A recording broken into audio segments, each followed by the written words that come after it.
Disclaimer. This video will be discussing why I personally gave up on the following religions. I am not encouraging anyone to follow my opinion, nor do I see anyone who follows these religions as inherently bad, nor am I an atheist. I love everyone. I do believe in a creator, and if you believe in any of these religions, then that's perfectly fine. You have the right to believe in them. For a long time, I approached the Abrahamic religions with genuine curiosity and hope. I believed that beneath centuries of interpretation and cultural baggage lay a universal moral truth, one capable of transcending ethnicity, geography, and time. These religions claim to speak for a just, omniscient God, one who created all humanity and judged each soul fairly. Yet the deeper I studied their scriptures, histories, and theological frameworks, the more that hope eroded. What I found instead was not moral universality, but a persistent pattern of tribalism, ethnic centrality, and predestined collective guilt. This realization left me not angry, but profoundly disappointed. One of the most striking features of Abrahamic religions is their heavy anchoring in the Middle East, linguistically, geographically, and ethnically.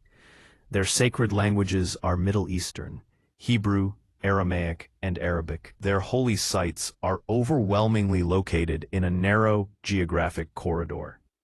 Their core narratives revolve around specific tribes, lineages, and ancestral claims. While this could be dismissed as a historical artifact, the problem arises when these localized origins are elevated into eternal divine preferences. In many Abrahamic texts and traditions, God does not merely interact with particular groups. He appears to favor, curse, or condemn entire peoples across generations.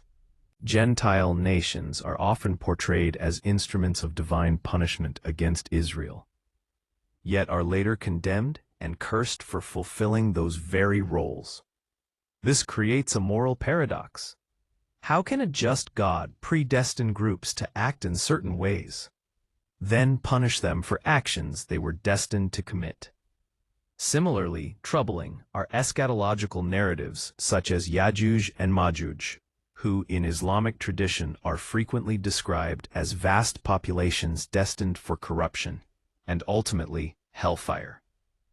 The idea that entire groups, defined not by individual moral choice but by collective identity, are preordained for damnation undermines the concept of divine justice.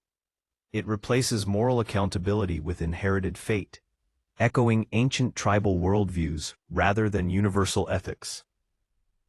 These frameworks resemble the logic of early human societies, where survival depended on rigid in-group versus out-group distinctions. Loyalty to the tribe meant protection and favor. Outsiders were threats, cursed, or dehumanized. When religions that claim divine origin preserve and sanctify this logic, they begin to look less like revelations from an all-knowing God and more like reflections of the social psychology of their time. As someone searching for truth and meaning, this realization was deeply disheartening.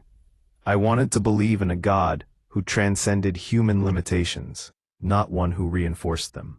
Instead of finding a theology that healed divisions, I encountered doctrines that eternalized them. Giving up on Abrahamic religions was not an act of rebellion, but of resignation. It was the slow acceptance that the values I hoped to find, true universality, moral consistency, and impartial justice, were repeatedly compromised by tribal narratives and collective predestination. The disappointment came not from disagreement alone, but from the collapse of hope that these systems represented something beyond their historical and cultural origins. How can I believe that these religions are not man-made when they still appeal to caveman brain, tribalistic behavior?